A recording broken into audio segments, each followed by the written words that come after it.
Hi there, it's James Arter here. Hope you're doing really well. So today I wanted to talk to you about my 10 mixing tips.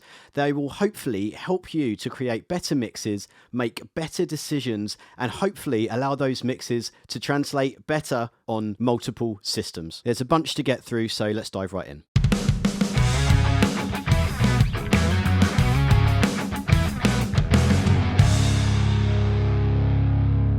But just before we do, if you do like the video, do hit the like. If you want to subscribe, hit the subscribe and notification bell. And also, if you want some free stuff, sign up to the mailing list below and I'll send you some free things that you can use in your mixes. Now, although these are not in any particular order, tip number 1 is probably the most important one. And that is to ensure that you have good monitoring. Now, I don't mean that you need to go out and spend 3 to 5 grand on a pair of monitors. I'm sure that will help.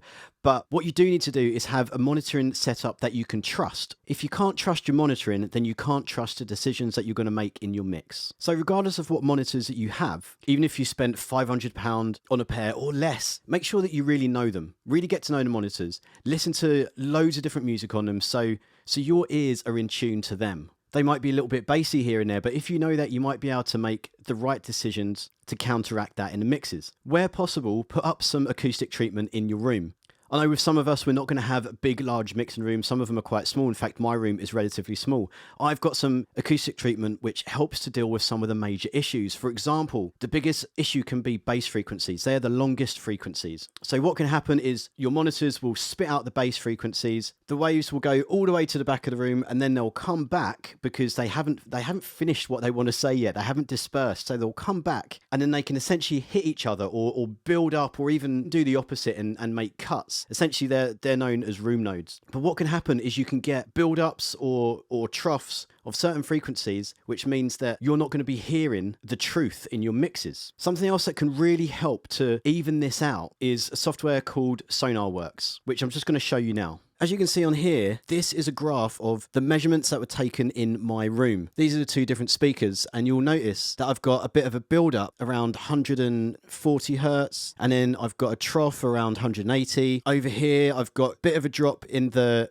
high mids. So what that means is going to happen is, for example, because I'm not hearing some of these high mids, when I do my mixing, I'm going to be mixing in more high mids. I'm going to be overcompensating. And then when you go and listen to that on other speakers in a different room or on something that might be a little bit more trustworthy, should we say, you're going to find that loads of the mids are going to be too aggressive and then it's going to be smashing you in the face with those mids. And the same goes for the bass. Over here, I'm not going to get a solid bass response. So if I'm hearing a little bit too much on the low end there, or actually right here, a little bit lower, I've got a 6 dB drop at around 70 to 100 hertz. So that means I'm going to be mixing in a lot more bass. And then when I listen on other monitors, the bass is going to be overwhelming. What SonarWorks does is it corrects that. It corrects the monitors before it gives you the sound. So with it corrected, as you can see, it's all flattened out. That means when I'm listening to my mix and I'm making those decisions, I can make trustworthy decisions because I know that I'm putting in the right amount of bass, the right amount of the high mids or whatever you're doing. So acoustic treatment coupled with something like this, SonarWorks is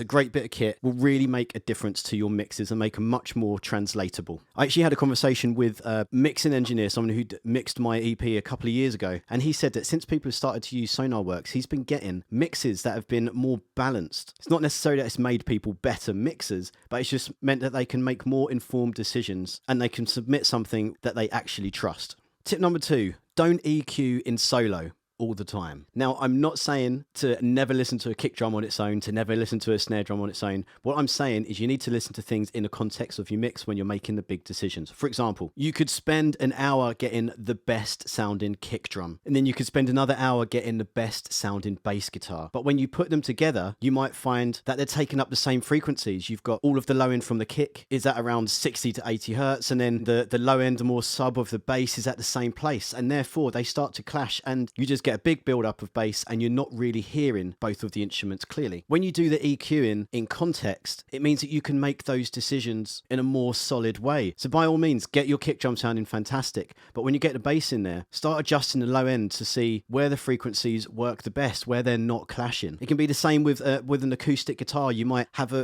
your acoustic guitar which is sounding absolutely fantastic, but it turns out it's quite a dense mix. If you've EQ'd your acoustic guitar to fill the mix and then you put it in a big thick mix, mix, it's just going to make a big mess of everything. You're just going to hear too much acoustic guitar. More often than not, in a dense mix, you're going to filter the low end of that acoustic, so you're just getting some of the high end, because that's actually what you want to hear. So just remember that the mix is paramount, because that is what the listener hears. They don't care how fantastic your acoustic guitar sounds when it's soloed. They only care about how it sounds in a mix, because that's what they're going to hear. Tip 3 is don't monitor at loud volumes. I mean, not only is it not very good for your hearing, but it encourages you to make bad decisions. The way we hear is not linear. We hear things differently when it's loud to when it's quiet. And mixing at lower volumes essentially gives you more of a bird's eye view of the mix. You can hear exactly where things are sticking out or not. You can hear the overall balance of a mix. Perhaps you're worried about that spiky guitar part which was jumping out of the mix a little bit. Listen at a low volume, and if it's still jumping out, then imagine how obnoxious it's going to be at a very high volume. All the great mixing engineers often mix at lower volumes.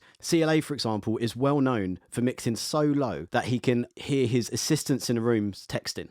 That's a pretty low level.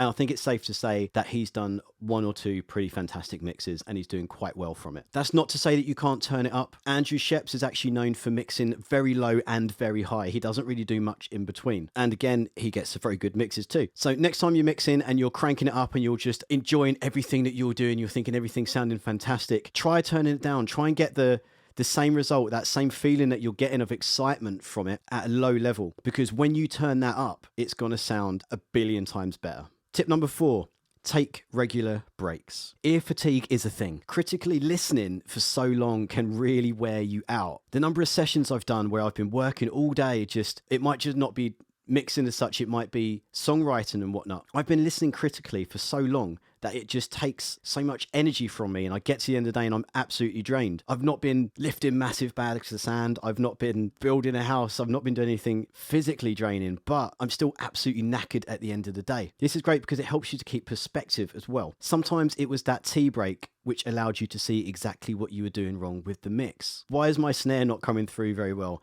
Oh, I've just realized it's because I've absolutely been slamming it with that compressor and now I have absolutely no attack. But I really needed to just step away from the mix for a second so I could find that out. Which brings me to point number 5. Stay connected to the mix. Now this is again about trying to keep perspective. How important is the sound of that snare drum right now in this section of the song? That snare drum that you've just spent half an hour getting to peak perfection. Perhaps it is important, or perhaps you've totally forgotten to realize that actually the focus at this point in the song is the vocal. And I'm not saying don't get your snare sounding good. We always want a good snare. But I'm saying that maybe the focus needs to be on your vocal at this point. What is the leading instrument in this song at this particular point? You need to stay focused. You need to stay connected to that. Are you actively conveying the message of the song, or are you just making it sound pretty? Obviously, yes, we do want it to sound fantastic, but maybe right now it's about ensuring that vocal is in the right place, ensure that it's close enough to draw the listener in. And then that brings me to point number 6. Use reference tracks. Now, as you can tell, these last 3 have been about perspective, but that is super important. So reference tracks, what do? I've actually done a whole video about using reference tracks, so I'll leave a link for that here, but here's a little bit about what they do. They help to keep you tonally in the right place. It helps to keep the elements of the production in the right place. So for example, if you've got a rough mix of the song so far, and when it was originally done, one of the guitar parts was on the left and the other one was on the right. And now as you've gone to do your new mix, you've mixed those up there the wrong way round. That can really annoy a client because it's something that they're so connected to. They're so used to hearing this particular guitar part on the left. So just make sure it's on the left. Use the reference tracks to ensure you're doing that. Also, it can help to keep your focus so you have something to aim for. Perhaps you're actually referencing a commercially recorded track and you're trying to capture that same energy. Perhaps you're trying to capture that same drum sound, but now you've just spent an hour working on this drum sound, which you think sounds fantastic, but it's not going in the right direction. It's not even the right thing for the song. Using reference tracks can help to keep you going in the right direction. And it's very, very easy to deviate, especially when you get so focused on one particular element. I think it's safe to say that we've all lost our minds just a little bit when we get so deep into a mix. Reference tracks can help you to stay on the straight and narrow. Tip number 7, volume match and A/B your plugins. Remember, louder isn't necessarily better. This is especially the case with compressors. You'll insert a compressor and it might give you a little bit of a jump in level and you'll go, oh my God, that sounds amazing. I love that compressor. I'm going to put that on everything. Firstly, don't do that. That's maybe another point that I could get to later. But the main thing is you need to ensure that when you engage this plugin, we'll continue with the compressors for the moment. It's not just adding volume. In fact, you don't want it to do that. You want it to be adding energy. You want it to be controlling the element that you have it on. Has this compressor given you that extra boost of energy? Has it managed to control the peaks that you needed it to do? Or is it just squashing the piss out of it? And now all of a sudden, all the vibe is gone. So when you're making these changes, make sure you adjust the gain so the volume is matched. Then you can hear whether the changes you're making are really beneficial. And this is relevant to not just compressors. It's for every plugin that you use. You might insert an EQ plugin, for example, and you've done lots of EQ changes and you think it sounded absolutely fantastic. Why not go back to how it sounded before and just check? Have you just made it brighter and now actually it's too bright and it's too brittle and okay, I need to back that off or just try something totally different? But you need to A/B. You need to see if the changes you're making are actually beneficial or not. Tip number 8, automation is your friend. This is what can turn it from a static mix to a finished mix. Now, of course, start with your static mix. And what I mean by that is you've got everything in place. Everything is sounding fantastic. You're loving where everything is. Everything is balanced. You've done the majority of the work. You're loving this mix. Okay, great. Should we just hit send? No, there's lots more that you can do with automation, and this is where the magic happens. All the great mixing engineers do this, and there are lots of little things that you can do to really improve upon your mix. So, for example, automating to have less reverb in a verse and then more reverb in a chorus can really make a big difference, or sometimes the other way round. For example, having more reverb on drums or whatnot in the verse and then taking some of the reverb away in the chorus can actually make them come more up front. It can make them hit harder because they're drier and therefore closer to you. They're more in your face. They're hitting you much more. Andy Wallace, for example, he's very famous for riding the overhead tracks. When it goes into another section,